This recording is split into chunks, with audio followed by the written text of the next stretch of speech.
Market crashes, sharp double-digit declines in asset values across broad markets over days, weeks, or months, have occurred roughly every 7 to 12 years throughout modern financial history. From the share market crash of 1987, the tech wreck of 2000, the global financial crisis of 2008, the COVID-19 sell-off of 2020, through to the crypto and tech downturn of 2021 to 2022, the pattern repeats again and again. Yet there is one finding that consistently stands out from the data. While institutional investors typically recover their losses within 18 to 36 months, more than 70% of everyday investors suffer losses far larger than the market average, and a very significant number lose every dollar they invested. In Australia specifically, analysis from ASIC, the Reserve Bank of Australia, and independent research shows that nearly half of those who invested heavily during the final stages of a bull market end up losing 80% or more of their capital, and many never recover that wealth. This report explores exactly why this happens, drawing on decades of evidence to reach a straightforward conclusion.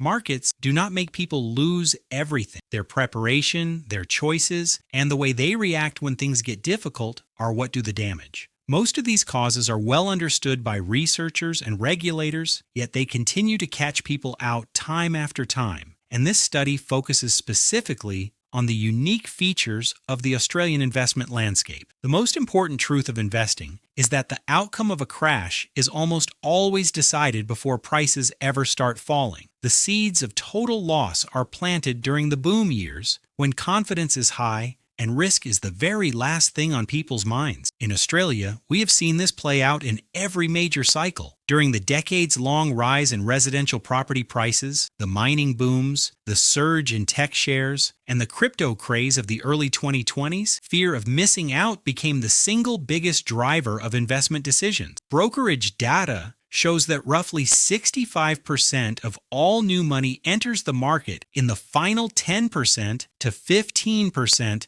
of a rising cycle, when prices are already stretched the furthest from historical values. Stories of friends or neighbors doubling their money in months spread rapidly through social media, workplaces, and family networks, and people begin to believe that property or shares only ever go up, that this time things really are different, and that they will be the ones who get rich before everyone else catches on. They commit savings meant for homes, education, or retirement, often putting 70%, 90%, or even 100% of their net worth into whatever assets have already risen the most, with no plan at all for what happens if they fall. On top of this comes leverage, borrowing money to invest more than you actually own, which is one of the most powerful forces that turns a normal downturn into total ruin. During periods of low interest rates, lending standards ease and credit becomes easy to access, and Australians took full advantage, using home equity loans, investment mortgages with deposits as low as 5%, margin lending, and high-risk products like contracts for difference. In the lead-up to the GFC, margin debt hit record highs relative to market size. In 2024 alone,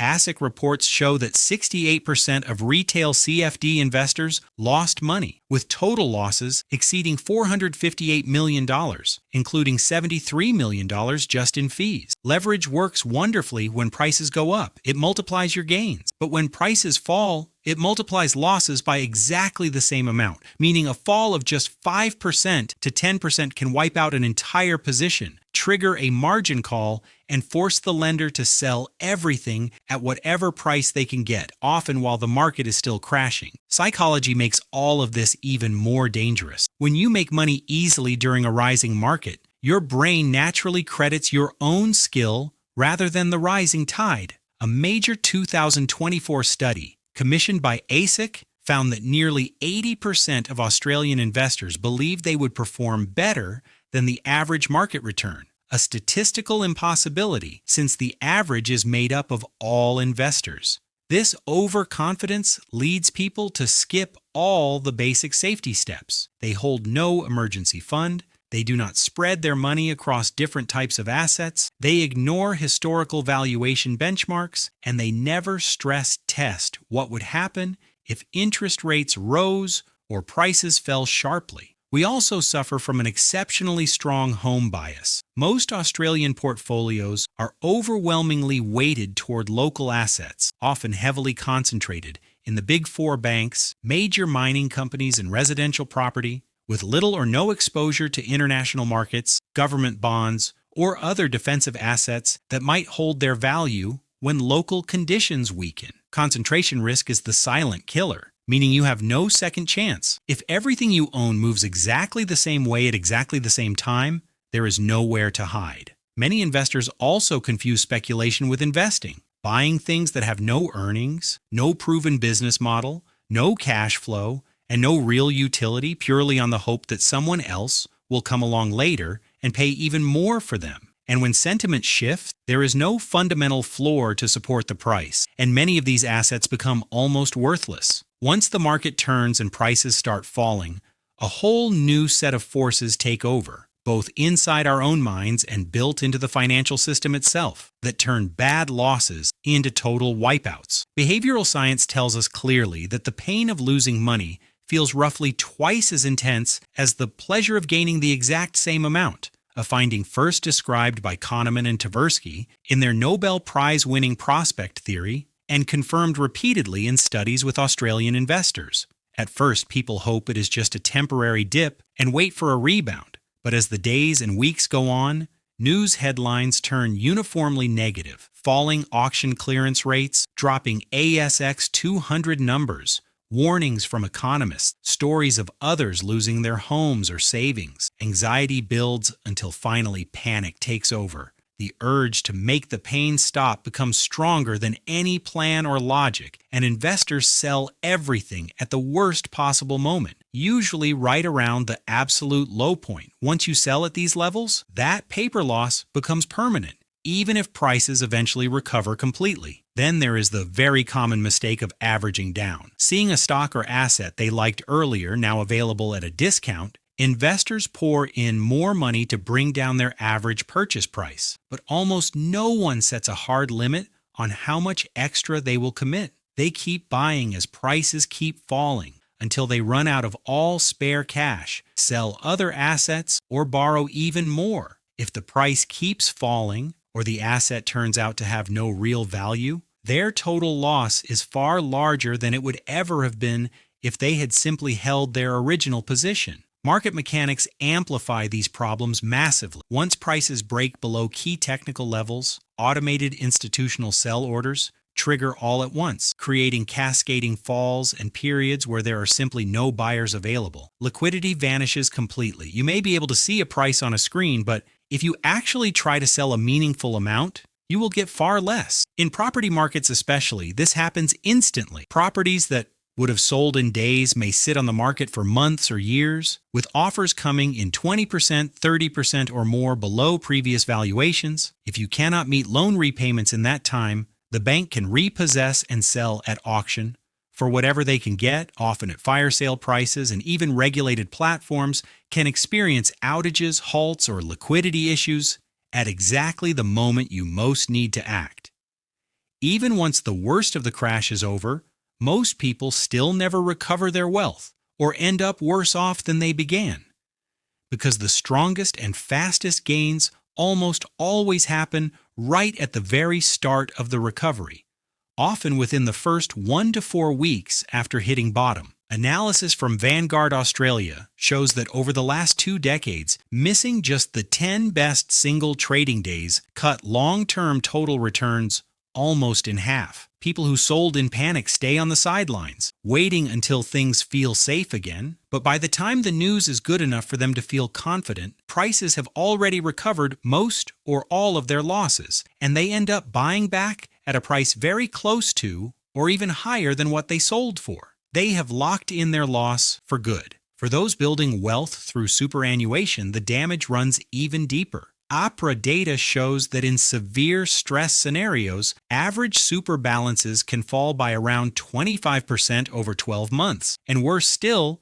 is what researchers call sequence of returns risk. If losses happen early in retirement, or while you are still contributing, you end up with fewer dollars left invested to benefit from the rebound. The compound growth you miss out on in those early years can never be made up again. potentially reducing your final retirement amount by 20% to 25%, even if average returns over the whole period end up exactly the same. Many Australians see their super balance drop and immediately switch everything into cash or capital guaranteed options, only to watch the market roar back while their money earns almost nothing and is slowly eroded by inflation. Australian Super estimates that around 40% of members consider doing exactly this during periods of volatility. The broader personal consequences can be life-changing. People may be forced to sell their own home, carry high-interest debt for years, delay retirement by 5 or 10 years, or drastically reduce their standard of living. Psychologically, the experience often leads to one of two equally damaging extremes, either becoming so risk-averse that they never invest again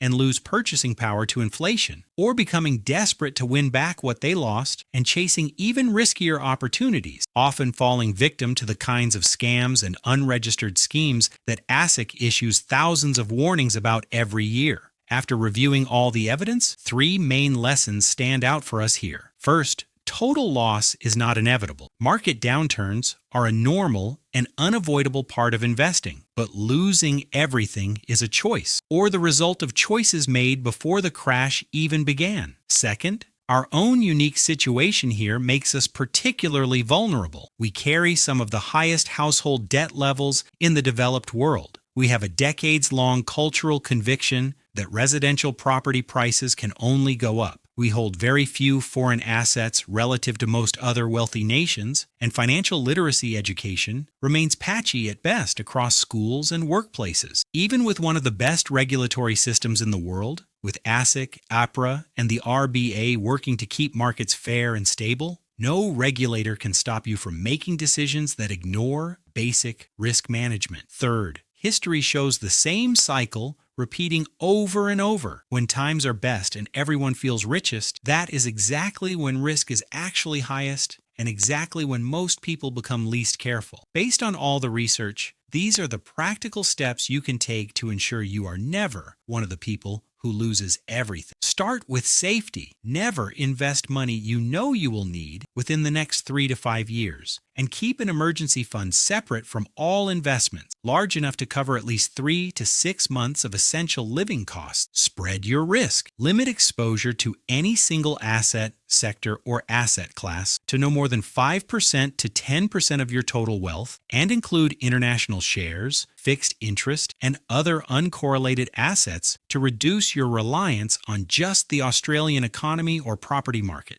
Be extremely careful with debt. If you borrow to invest, run numbers against interest rates rising by at least 3 to 5 percentage points and against prices falling by 30% or more, and avoid margin lending and leveraged products unless you have very deep reserves. And fully understand that you can lose more than you put in. Have a written plan. Decide before you buy what you own, why you own it, under what conditions you would sell, and what outcome you are aiming for, and avoid making any major changes when markets are swinging wildly or emotions are running high. Finally, seek proper advice. If you are unsure, speak to an independent financial advisor who holds an Australian financial services license, rather than making decisions based on social media trends, hot tips, or what friends are doing.